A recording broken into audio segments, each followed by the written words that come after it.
दिमाग में ये खौफ रखते हैं कि अगर आपने दोबारा कभी कोई अपराध करा तो आप पुलिस की नज़रों में। नमस्कार, पायनियर देख रही हैं आप और मैं हूं आपके साथ कृष्णा।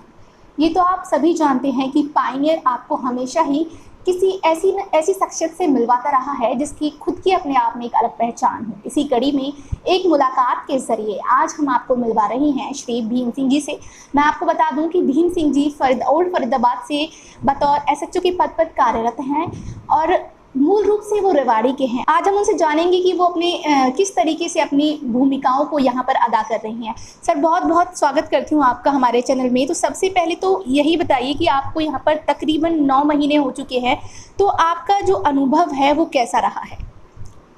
मेरा अनुभव रहा है कि यहाँ अपराध पर अंकुश पाना ही सबसे बड़ी पुलिस की एक महत्वपूर्ण ड्यूटी है।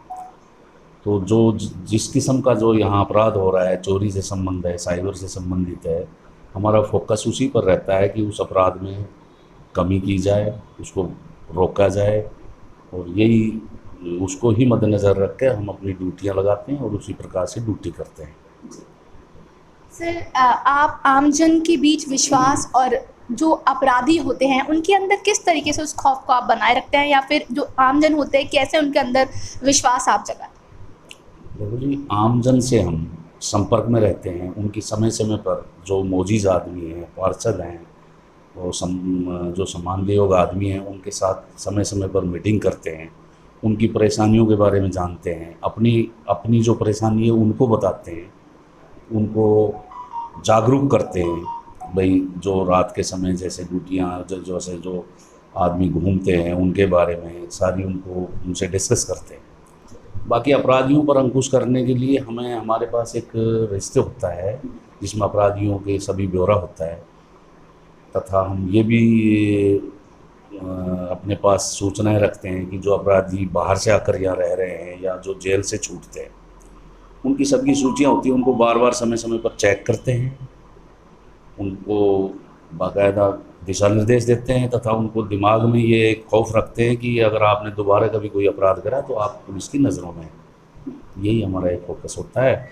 बाकी जो सम्मानित व्यक्ति है उनसे हम तालमेल रखते हैं ताकि वो हमें सहयोग दें। तो अपराध को सॉल्व करने के लिए कई बार दिक्कतें आती हैं। अपराधी भी बड़े शातिर होते हैं, तो उनको सुलझाने के लिए दिक्कतें तो आती हैं, लेकिन आजकल तो हमारे महकमे में व्हीकल वगैरह है, असला अमनेशन है, बहुत ठीक है, ऐसी कोई दिक्कत नहीं है। अब हमारे पास थाने में पूरे कन्वेंस हैं, साधन हैं, हमारे मुलाजम हैं वो काफ़ी कोर्स पास हैं, तो इसमें कुछ ज़्यादा दिक्कतें अब नहीं आ रही। अब तक की आपकी सर्विस के दौरान कोई ऐसा केस जिसको सुलझाना बहुत ही पेचीदा रहा हो, बहुत ही मुश्किल रहा हो, उस केस के बारे में अपना अनुभव हमारे दर्शकों के साथ साझा कीजिए। देखो, बार बार ऐसे केस तो आते रहते हैं जिनको सॉल्व करना पड़ेगा। एक बार मैं वहाँ पिछली पोस्टिंग में आदर्श नगर था, एक ब्लाइंड मर्डर हुआ था। जब पुलिस बड़ी गहराई से छानबीन करती है, मौका मुलाहजा करती है, लोग अगर हमारे संपर्क में हैं, हमारा विश्वास हम पर विश्वास करते हैं, उससे बड़ी मदद मिलती है और वो हमें कोऑपरेट भी करते हैं। तो आती रहती हैं दिक्कतें, तो हर अपराध में देखो जो भी क्राइम करता है अपराधी के भी तौर तरीके एक बिल्कुल अलग अलग होते हैं। तो दिक्कतें तो आती हैं, लेकिन जब हम मेहनत करते हैं, अपना अनुभव, अपना तजर्बा प्रयोग करते हैं, कामयाबी भी मिलती है। जी। महिलाओं के लिए आप क्या कहना चाहेंगे, क्योंकि आजकल ये बात आम हो चुकी है कि महिलाओं के रेप हो जाते हैं या फिर उनको रेप के बाद उनको मार दिया जाता है। इस चीज़ को आप कहाँ देखते हैं? और अपने इलाके की अगर हम बात करें तो ओल्ड फरीदाबाद की, तो महिलाओं को लेकर किस तरीके की सुरक्षा व्यवस्था यहाँ पर है? तो महिलाओं के लिए हमारे कमिश्नर साहब के आदेश से जैसे ड्यूटियाँ बढ़ाई जाती हैं, जहाँ महिलाओं का आना जाना है, हम सिविल में भी मुलाजिम तैनात करते हैं तथा हम अपने अफसरों के आदेश अनुसार एक बीट सिस्टम बनाया है। बीट में भी हम बीट इंचार्ज के माध्यम से ऐसे अपराधियों की छानबीन करते हैं कि ये इस किस्म का अपराध कर सकता है और उनकी निगरानी करते हैं। बाकी जहाँ भी हमें कुछ ऐसा महसूस होता है कि यहाँ विशेष ड्यूटियाँ लगाने की ज़रूरत है, हम सिविल पाश्चात्य में भी लगाते हैं, ड्यूटियाँ लगाते हैं। तथा स्कूलों में जा कर के मीटिंग ले कर के महिलाओं को जागरूक भी करते हैं अपनी सुरक्षा के लिए। ऐसा भी अभियान पीछे चलाया गया था, उनको समझाया भी जाता है, इस तरह की मीटिंग भी की जाती है।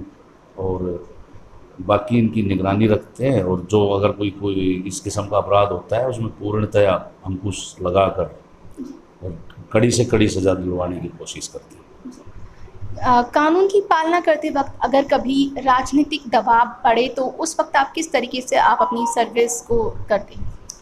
देखो, मेरा तो अनुभव है कि राजनीतिक दबाव कभी भी इतना प्रेशर नहीं है कि हमें कोई काम में कोई बाधा डाले। फिर भी छोटी मोटी बात अगर होती भी है, बताते हैं कि भाई सच्चाई ये है, इसको ऐसा करने से ये होगा। तो मेरे अनुभव से इस फरीदाबाद में कोई राजनीतिक दबाव मैंने अपनी 20 साल की नौकरी में यहाँ कुछ ऐसा नहीं देखा है कि कोई किसी अपराधी को छुड़वाने के लिए कोई प्रेशर दे। कोई ये छोटी मोटी बात हो उनकी मैं नहीं कह सकता।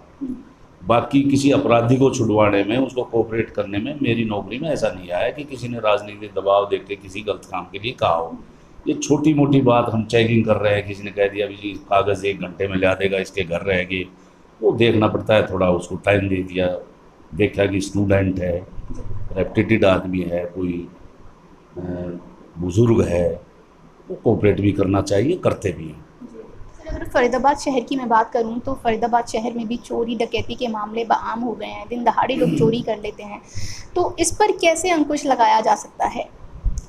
देखो, इस संबंध में बार बार हमारे कमिश्नर साहब मीटिंग लेते हैं, डीसीपी साहब मीटिंग लेते हैं, एसीपी साहब हर 4-6 दिन 10 दिन में थाने में आकर भी मीटिंग लेते हैं।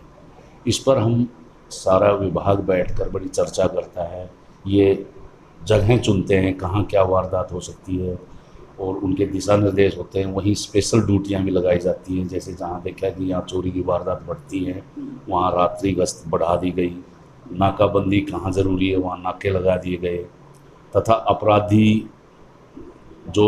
अपराधी बार बार अपराध करने वाले ही अपराध, मतलब ज़्यादा अपराधी नहीं, वो ही करते हैं, जेल से छूटे यहाँ नहीं दूसरी जगह, उन पर हम पूर्णतया निगरानी रखते हैं कि उनको, वो ही आदमी जो बार बार अपराध करते हैं उन पर हमारा पूरा फोकस होता है, और उनको रात को भी चेक करते हैं तथा उन्हीं के हिसाब से हम ड्यूटियाँ लगाते हैं, और इससे ही कंट्रोल भी होता है।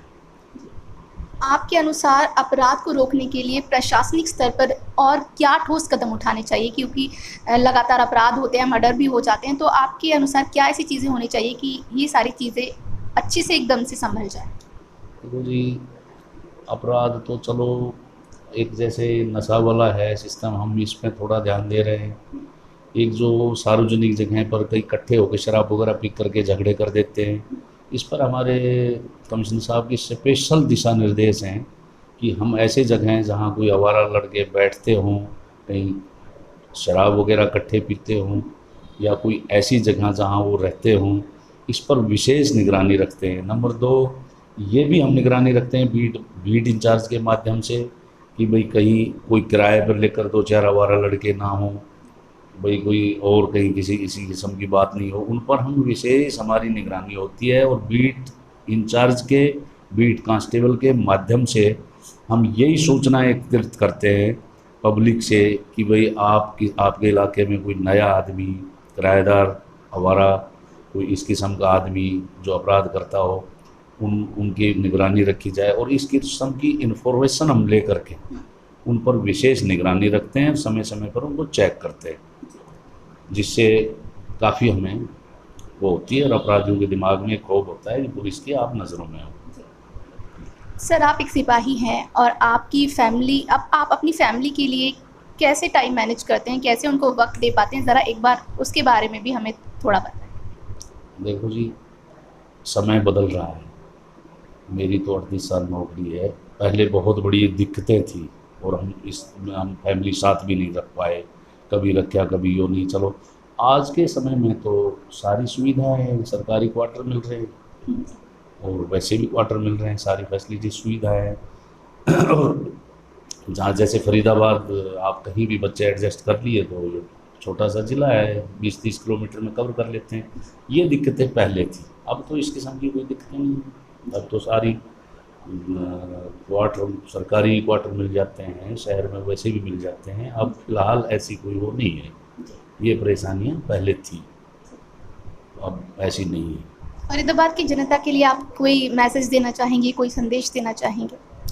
फरीदाबाद की जनता को मैं तो यही कहना चाहूँगा कि आज के टाइम में जो अपराध हो रहा है उस वो एक अलग किस्म का अपराध हो रहा है, साइबर अपराध। साइबर से संबंधित घर बैठे बैठे ठगी कर लेना, ये कर लेना, बैंक में से पैसे फ्रॉड कर लेना, ये उनको वो हम जगह जगह मीटिंग करके उनको गाइड भी करते हैं, समझाते भी हैं, भाई किसी को अकाउंट नंबर क्यों देते हो। कोई आदमी बूझता है उसे क्यों अपने अपने आप अपने अकाउंट नंबर तक लोग दे देते हैं, फिर कहते हैं जी ठगी होगी। तो एक जागरूकता यही लानी है कि भाई आप इस क्राइम को आपकी ही सलाह से, आपसे ही बात करके, आपसे ही डिस्कस करके, आपकी इन्फॉर्मेशन लेकर वो आपके साथ फ्रॉड करता है।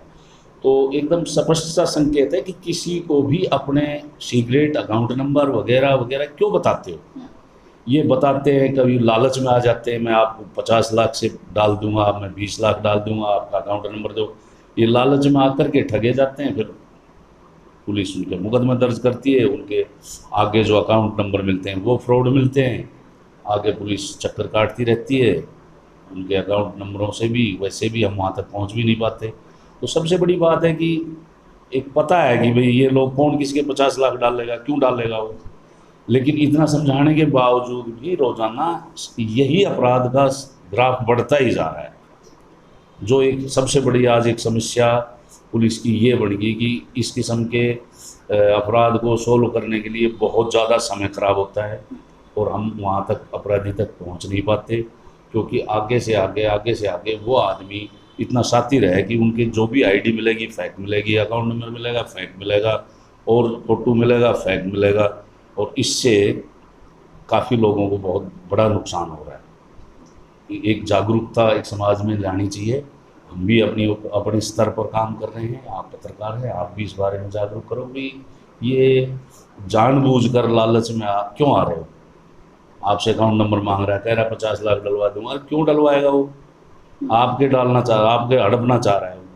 तो ये एक जागरूकता की एक जो आवश्यकता है, उस पर पब्लिक में हम समय समय पर मीटिंग वगैरह लेकर समझा भी रहे।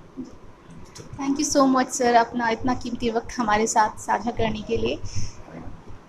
तो आप सुन रहे थे भीम सिंह जी को, जिन्होंने बताया कि उनके 38 साल का जो अनुभव रहा है वो हमारे साथ उन्होंने साझा किया है, और किस तरीके से वो आम जन के बीच अपना विश्वास बनाए रखते हैं और किस तरीके से अपराध को नियंत्रण करने के लिए कितना संघर्ष करते हैं। आज के लिए इस कड़ी में इतना ही, ऐसे और भी हम ऑफिसर्स से आपको ऐसे ही रूबरू कराते रहेंगे। तब तक के लिए जुड़े रहिए पाएंगे हरियाणा के साथ।